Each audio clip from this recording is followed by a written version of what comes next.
Yo, what's up guys, my name is Mr. Freeze2244 and welcome to a tips and tricks video. This will be quite in depth, so this could be quite a long video. I'm going to go through the introduction of it and then I'll get into the top 10 tips and tricks I've got for you. So we're explaining everything, going into a lot of detail. So start off, what is Freelancer? So Freelancer is exactly that. You're a freelance assassin playing out contracts to build up your weapons arsenal and upgrade your save files. It's a risk and reward system, so if you fail a contract you lose the equipment that you brought with you along with half your money and all the tools that you've earned so far. But the upside of it is once you basically get all that money, you can purchase more weapons to add to your weapons arsenal, which can bring along more equipment and more tools to make these contracts a lot easier.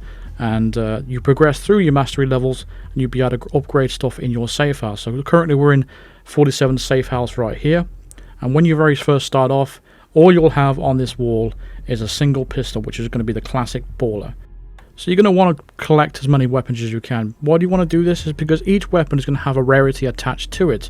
Now if you look on the top left corner of the screen right now, you'll see gear capacity. Now your number is going to be a lot slower. I'm currently level 57, so I've already got quite a lot of stuff. So with each particular weapon you're going to have a rarity attached to it, which is going to mean there's a number right next to the common number, so it's number 3. So that's going to take up 3 slots in my capacity. Now if I got a rarer pistol, like a rare pistol or a legendary or an epic pistol, they can take up to 2 slots or even 1 slot if you have a legendary pistol like a gold baller or a silver baller. Now if you have those weapons, that means you can take more stuff with you in the missions that come along with you. So as you progress through your mastery levels, your capacity will increase, and obviously when you get more money you'll be able to afford better weapons that take up less capacity. So overall you'll be taking a lot of stuff to these missions, but with that there's also the risk of potentially losing it. So you need to be careful with that, because anything you take with your mission with you, you're going to lose if you fail it, along with all your tools as well. The added penalties are basically if you take out civilian casualties, you'll lose 50 mercers, and if you take out an incorrect syndicate leader, you'll also get punished by 1,000 mercers as well. Like I said, it's a huge risk and reward system. That's why it's a roguelike game. That's how they're describing it. So yeah. It's the same thing for all the other weapons as well, with the sniper rifles, the shotguns. The rarity system is still there, so the best sniper rifle in the game is going to take up 1 slot. So imagine you can take the best pistol in the game and take the best sniper rifle, and you've only taken up 2 slots, so that gives you a lot more choice to take up the more valuable stuff that are in there, like the Calma 1 Seeker, which takes up 3 slots, for example. So it is very good to actually get through that and unlock as much as you can. But as you said, as you progress through the mastery levels, you unlock all sorts of things for your safe house, including different types of vehicles you take to the missions, different music you can play throughout the household, and unlock different parts of the house, and unlock money as well that adds to your collection and stuff like that. So even special weapons and special designs of weapons and things like that. So there's plenty of stuff there to get you locked in to the mission of Freelancer, so get you hooked in really. But if you're looking for a fast way to actually get through your mastery levels, I would highly recommend completing all your objectives. They're going to be random through each contract, but you need to make sure you complete all the objectives, and you'll get a bonus of 2,500 XP for completing all the objectives. So that's one of the best ways, in my opinion, to get through the mastery levels as quick as you can. But I wouldn't particularly want to rush through this anyway. But yeah, there is a high risk when it comes to trying to rush through it, because if you mess things up and you fail, you could potentially lose all of this stuff in your toolbox. I mean, you start off with nothing anyway, so there's little risk when you start off anyway, but you just need to make sure you be careful. Next thing I want to mention as well is these weapons crates. Now, throughout the missions, you'll have these weapons crates. You see to my left right here. You'll see them scattered across the map. Now, inside there'll be 3 potential things you can take from it.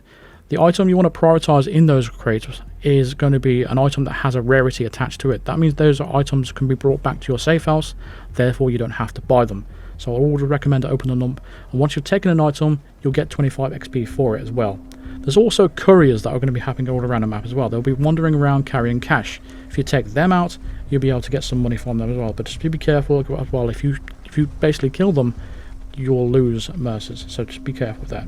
So let's get into the overall meat of the video of the top 10 tips and tricks I have for Freelancer. So that was the introduction. This is the main part of the video. So let's get into it. Now, number 1 on my list of tips and tricks for Freelancer is when you first start off, you'll have a classic baller. And what I recommend you doing is saving your money as much as you can to prioritize getting a suppressed version of a pistol. It's going to help you out in so many situations, and you can get one of this pistol right here, the Hackle 9S Covert, quite easily on maps like Mendoza.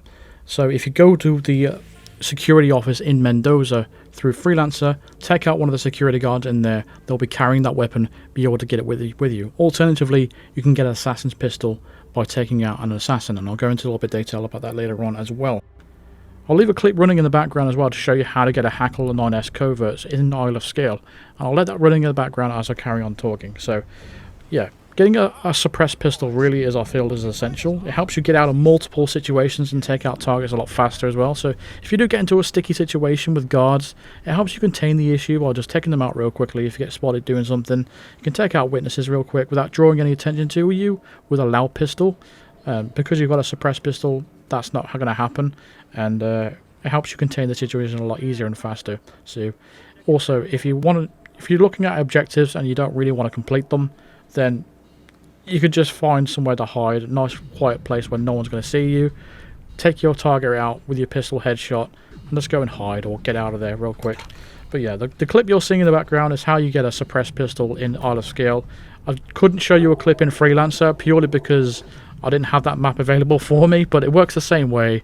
You essentially just have to get a shovel and dig up a pistol that's hidden in a tunnel. So go ahead and do that, and you'll be able to get a Hackle 9S Covert. But as for Mendoza, you can get a sapper's axe from Yates's bedroom, and you can also get a sniper rifle from the sniper's nest as well, so that's pretty cool. Moving on though, the other items you need to look to buy as soon as possible is a lockpick, which is also a really important and valuable tool to have. And basically, if it's not available to buy from one of these merchants, you can also just get a crowbar instead. If it pops up first, I recommend just getting the crowbar, because it's essentially just going to allow you to get into so many locked doors that it's going to be across all these maps. Lockpick is so important.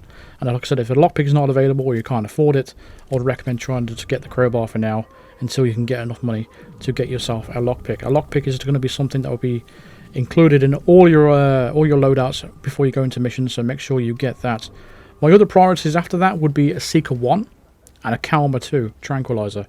The Seeker 1, in my opinion, is probably the most valuable tool you'll have when tackling the more difficult contracts, and having a dart gun really helps with the poison objectives as well, so it makes it so much easier.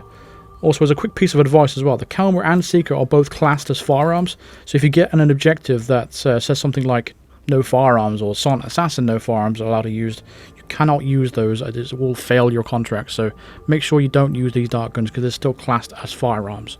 But getting a Seeker 1 and a Calmer 2 Tranquilizer, they're just game changers for me when it comes to Freelancer. It will make things a lot more easier and go things a lot more smoother for you, and you can essentially just take out a courier or an assassin with these tranquilizers, and it just makes things a lot more easier to get through. Just have to make sure you don't get spotted when you're actually using these weapons. But those are my priorities when it comes to starting off in Freelancer. Those are the sort of weapons I'd need. So let's go over it again.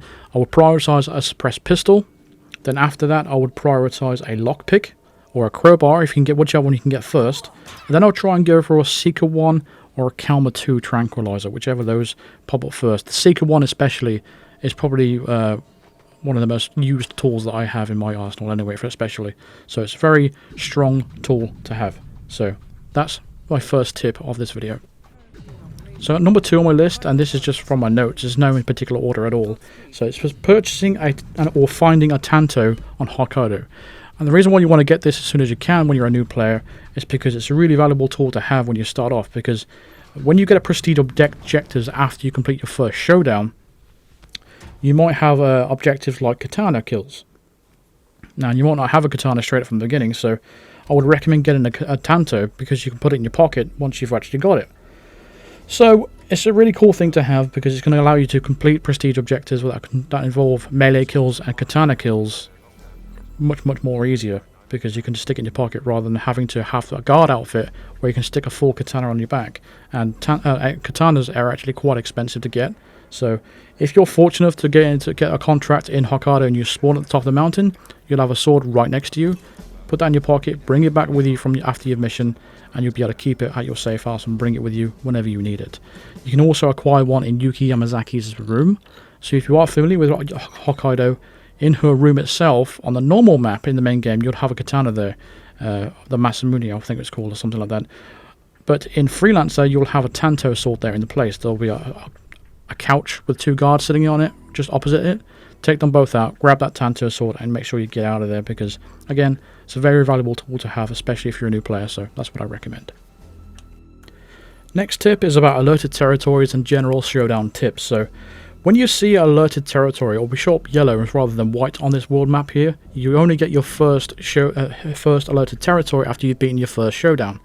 So what I would recommend doing is getting that alerted territory out of the way. Get it out of the way, because if you leave it till last, you'll end up having that Showdown there, and it will make it much harder to complete if you have your Showdown on that map. So alerted territory is going to be heightened security, more enforcers, more cameras. It's going to make it a lot more difficult to get around the areas, and some NPCs' paths have been moved around as well and shuffled around, especially at master mode, pretty much. But it's a little bit more tricky than that, I think, in my opinion. So I would recommend just getting these alerted territories out of the way so you don't have to have your Showdown there. But speaking of Showdown, so you're going to want your Showdown to be on a map that has a very powerful disguise on that. What I mean by powerful disguise is a disguise that can get to most areas, if not all areas, in one disguise. So you don't have to keep swapping disguises all the time. So I find that Mendoza has to be the absolute best map for Showdowns because it's got that all-black Elite Guard outfit that can go anywhere. So usually if I see on the world map that Mendoza is on that list, I'll leave Mendoza to last because I know I'm going to have that Elite Guard outfit on there that can go everywhere. So the first thing I'll do when I start Showdown is think, right, where's the best disguise on the map? And then I'll go for it before anything else. So for Mendoza, you got the black all Elite Guard disguise. On Paris, you'll have Helmut Kruger or the Sheik. And I'm going to do a separate video on this and show you what the best disguise is for each of these Freelancer maps, and I'll be showing you how to get them easy as possible. But doing that in a separate video because if I added it to this, it'll be too much information to add. So yeah, I'll be doing that in a separate video. But for the Showdowns themselves, your objectives are going to vary, so I can't really help you out with that in this guide. But how to discover your syndicate leader is obviously what you need to do is match the physical description that you have. And what I tend to do is run around. If I see some syndicates, I can quickly tell if the person isn't your target, if the hair colour doesn't match. So if I'm looking for someone that has grey hair and their hair colour is brown, from a distance you can tell that straight away. So you don't have to go up to them and shove a camera in their face. So you just know. So if it does have different coloured hair, I'll immediately dismiss them. Only then I'll go in for a closer look if the hair colour matches. If your matches is earrings, for example, you need to make sure that you're zooming right in on their ears because some of them are very, very small and hard to see. Some of them have earrings hidden underneath some hair as well, so you need to be careful with that as well.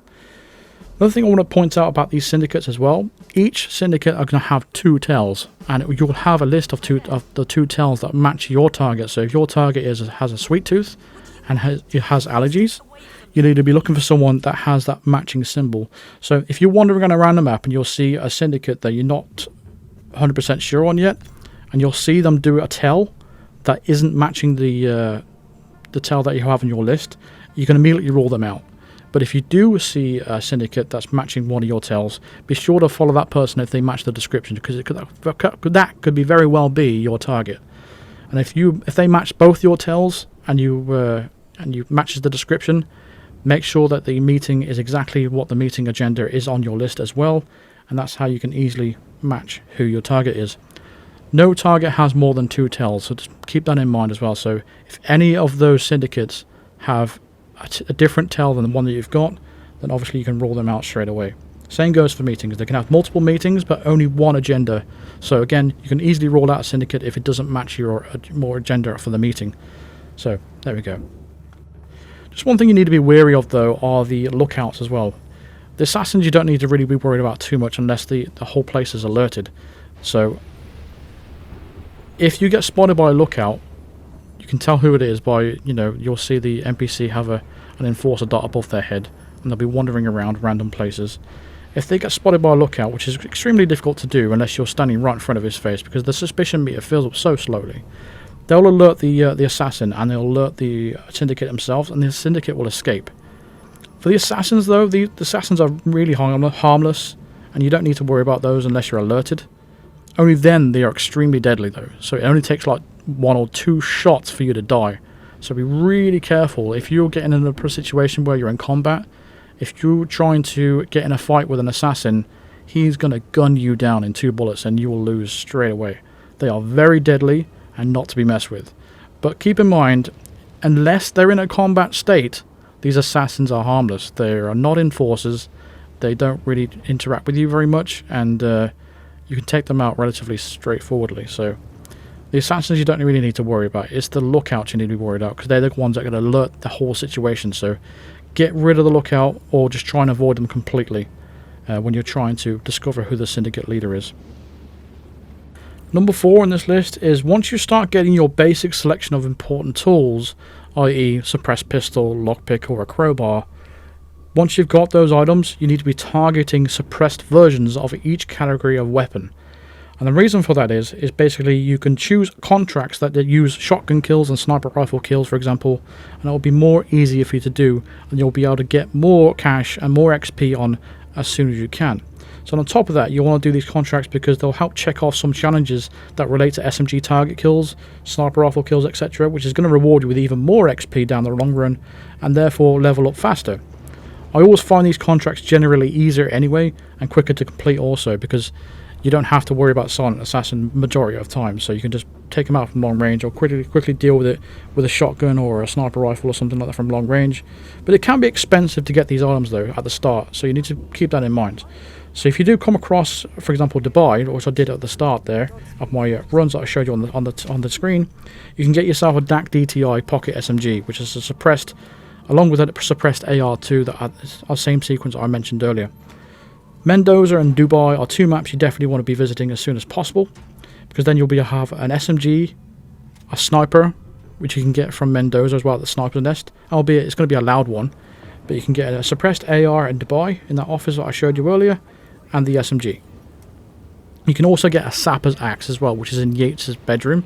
It's sort of hanging on the wall, so you can grab that and bring that back with you as well. So there's plenty of stuff that you can get there, along with a Tanto on Hokkaido. That's 3 maps you want to be targeting first. So you're going to want to be going to Hokkaido to get your Tanto.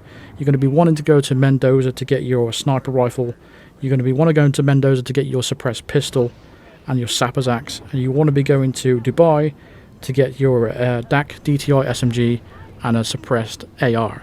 You don't even have to pay for those. You're basically just going to those maps and picking them up. So you can essentially get those weapons for free without actually doing anything. So meanwhile there, you've got yourself a sniper rifle, you've got yourself an SMG, you've got yourself an AR, and you've got yourself a melee weapon, aka a katana as well on top of that. So you've got 4 different categories there. So if you get an objective that will tell you to do SMG kills, you've got that covered. If it's the one that tells you to do AR kills, you've got that covered. Sniper kills, you've got that covered. As for shotguns, there's shotguns literally on nearly every map out there. So they're going to be loud shotguns, but the NVRAM HV, which is the suppressed version of a shotgun, I think works out to be about 15,000 Mercers. So it's not too expensive once you've got the few contracts going. So you'll have plenty of those stuff there. So you want to go for those 3 maps first to get them and bring them back to your safe house as soon as possible, because they're going to help you complete objectives faster, easier, and it's just going to be a lot more simpler. Don't get tunnel vision and just try and go for one weapon per category. Don't try and just get all the pistols and get all the SMGs. Spread your wings and get multiple different weapons from different categories, but target the suppressed versions first. They are going to be your priority. Tip number 5 is going to be about assassins and how to get a good pistol early. So if you're looking to get a really good pistol early in the game when you're just starting out, then you'll need to take out an assassin during a showdown. How do you know who's the assassin, you may ask? Well, it's easy.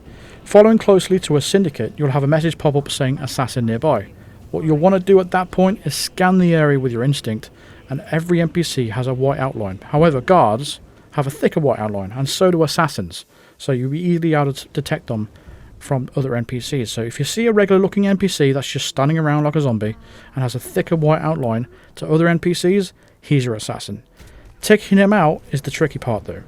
So the easiest method I've found is with a camera, but for new players obviously that you won't have that, so I would recommend using a banana. On Hitman 3 maps, there's generally bananas on the maps anyway, and there's even one in 47's kitchen in the safe house if you have that area unlocked. But if you don't, all you would then need to do is place one in the path if you find a banana, and as he slips, he'll drop the gun. You have to place it, not drop it. So you place a banana in front of his path, he'll slip on it, he'll drop his gun. And as you pick it up, make sure you quickly put it away as well. You don't want to be compromised. I'd also recommend you doing this on an assassin that isn't following your target, unless you've already taken the target out. So if you're following someone that you think is the target, and there's an assassin nearby, try not to take him out, try to take out another assassin. There's going to be more than one on the map, so don't worry about it. The reason for that is if he gets woken up, he's going to alert the target, and the target might escape, so make sure you try and take out an assassin that isn't following your target. Unless you've already taken your target out. In that case, go crazy and take out whatever assassin you want. If you don't have the equipment to do it silently though, or a place you can lure him in, or you don't have a banana, then I'm afraid your options are quite limited on what you can actually do. You might want to try placing a weapon somewhere so that you can find it and take it away, and then you can follow him and make sure he's on his own somewhere you can actually take him out there. Or, if you've taken out your target already, and you're sure you can get away with it and or hide, shoot him in the head and try to retrieve the weapon as he drops it. But honestly, you'll nearly always have an easy opportunity to get them, so don't worry about it really. So, you know, when you got them, a lot of these maps, they'll be walking through areas where you can actually take them out anyway. So I wouldn't worry about too much about it. It is quite easy to take out an assassin, so stay calm. It's okay. Next tip is about couriers. You may not know about couriers, but I'm just going to explain it real quick. Couriers are people that wander around the map that carry money on them. If you take them out, they'll drop usually about 1,000 mercers or something like that. So if you're a new player, it's often worth it. But the only time I wouldn't recommend it is if it's too risky because it's out in the open, or it's a really difficult spot to get to, or it's a hostile area. The easiest way to get them by far though is using the Calmer Tranquilizer, so you can trank him from a long range or something like that, or somewhere hidden, and then he'll just fall down and you'll be able to pick up the money and just go without anyone causing you any harm, because you can just shoot them from anywhere and not get seen.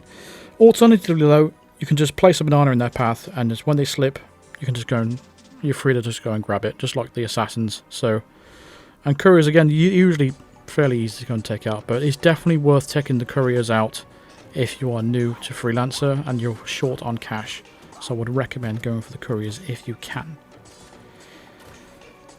Next tip I'm going to offer you is try and find yourself a stronghold if you get into tricky situations. So if things go wrong and you find yourself in a gunfight, find the nearest stronghold. And what I mean by that, it's a place that it's a place where you can't get flanked, so you can control the flow, like a room, a shed, or the second floor of a building or something like that, so you can use the stairs to control the fight. Otherwise you'll just get outnumbered, flashbanged, and swarmed from flanking areas. So try and find yourself a little room that only has one door in it, so you can control the flow of the fight and get yourself through it.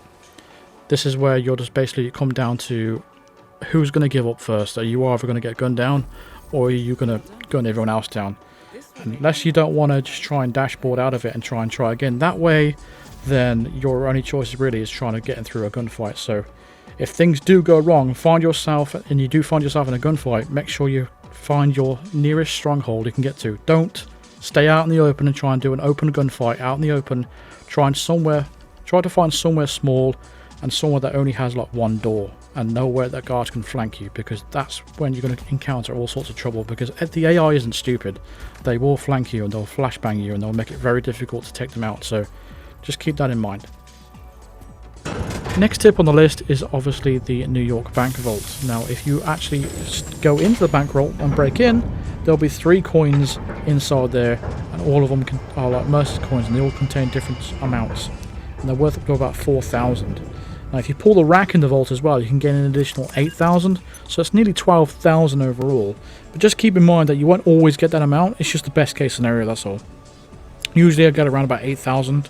So you want to make that a habit. Every time you come to New York, just make sure you break into the vault and rob the vault, basically. Other safes can also be unlocked for their money as well. Notably the Yates safe in the wine cellar in Mendoza, behind the 2 guards, with the code 2006. Will get you additional mercers, anywhere between 1 to 3k I've noticed. Also Rico Delgado safe in Santa Fortuna will net you some money as well. So yeah, that's a good handy tip to keep in mind whenever you visit those locations. Our 9th tip on the list is if you're going for unsuppressed weapon kills for your objectives or explosion kills, then there's a very clever way of actually doing it without alerting anybody. I'm going to show you a clip of the example of what I'm talking about here, but essentially NPCs don't hear through walls, they hear through doors and open windows. And I'm going to show you exactly what I mean. Now we're in Hokkaido right now, we're spawned in 47's room, And I've got with me in my briefcase a loud shotgun. So I'm going to take the shotgun out, I'm going to blast it a couple of times in the room, and it should alert the guard out in the corridor. So there we go, gunshot heard, so he should come through the door and investigate the noise. He literally phased through the door there, but you get what I mean. So now what we're going to do is restart, and this time make sure there's 2 doors between us and the next NPC, which is in this case is going to be the guard. So in this situation it's going to be in 47's bathroom. So we're going to go into the bathroom now, show you an example, make sure the door is closed as well. Take out our shotgun, you can blast away. So if you're trying to complete objectives, this is a good way of actually doing it without anybody being alerted by it. And it's not just shotguns either, it's explosions as well. So really, if there's a closed windows in the room and there's 2 doors between you and the next NPC, you can be rest assured that your shots or explosions won't be heard, and it's a great way of completing those contracts that require certain weapons and you don't necessarily have a suppressed version of that weapon. Also, a quick note about explosions as well. If you want a near silent explosion, then a breach charge is always your best bet, because you can just knock out your target, drop it on the body, or place it right next to him, and then silent explosion elimination is quite literally that easy. But yeah, just the rule of thumb is make sure you're 2 doors between you and the next NPC. You can do it in 47's bathroom, or you can even do it up here in this room here as an example. If you take him out in the main portion of the bathroom, everyone outside here is going to hear you. But if you do it in here, then as long as you knock out the guy that's next to us in the cubicle, you're completely fine to do your explosions and shotguns and stuff. Tip number 10 is safes. This will be a quick one, but I get asked a lot about it. It says, Freeze, how do I open safes, and where and what are the clues? Well, there's 2 ways of opening safes. Blowing them open with an explosive, which I really don't recommend, or finding 3 clues. The clues can easily be found by using instinct and scanning the room and nearby surroundings of where the safe is. So that it could be in the next room, or it could be somewhere nearby. It will be in the vicinity somewhere. The clues will glow with instinct and will most likely consist in the form of a small tablet, pile of documents, or even a laptop. And once you find all the clues, you'll be able to open the safe, but be careful when you do, because it's an illegal action. And if anyone is around in the vicinity and they see you opening the safe, obviously they're going to act all hostile. But it's definitely worth opening, and it's definitely worth going for, because it's rewarding, and you can get usually around about 2,000 to 3,000 mercers in any given safe, so it's always worth going for, really. But yeah, that just covers safes in general. It's quite easy to open them up. Just make sure you look everywhere. I know it's quite difficult sometimes, but on other occasions it's quite obvious. Like there's a small tablet, they all look the same, all the laptops look the same, and all the piles of documents look the same. I don't think there's any other variant of the clue, but once you've got all 3 clues, you'll have the safe code, or you can just blast it open with an explosive if you like. It's up to you. But yeah, that pretty much wraps up the entire in-depth version of everything you really need to know about Hitman Freelancer. All the tips and tricks you need to do. It's pretty much an ultimate guide of how to play Hitman Freelancer well. Anyway, but that's going to do it for this video. So thank you very much for watching, and in future I'll probably be doing the disguise for each map guide. So I'll be showing you in a separate video what the best disguise for each map is and how to get those specific disguises. I think it would be a good way to help you with Freelancer, especially with showdowns anyway. But that's going to do it for this video, so thank you very much for watching. Feel free to drop a like on this video if it helped you out. What's your favourite tip on the list, and did you know any already? Let me know in the comments. Subscribe if you are new to the channel, hit the bell notification to be notified of all future videos and live streams. Consider supporting me on Patreon, or even becoming a member of the channel, or join the agency by clicking the join button below, or clicking the link in the description for all the details of that. Yeah, I'll see you guys in the next video. Thank you very much for watching. Thank you very much for all the support recently. I really do appreciate it. And I'll see you in the next live stream, probably tomorrow. See you later. Cheers.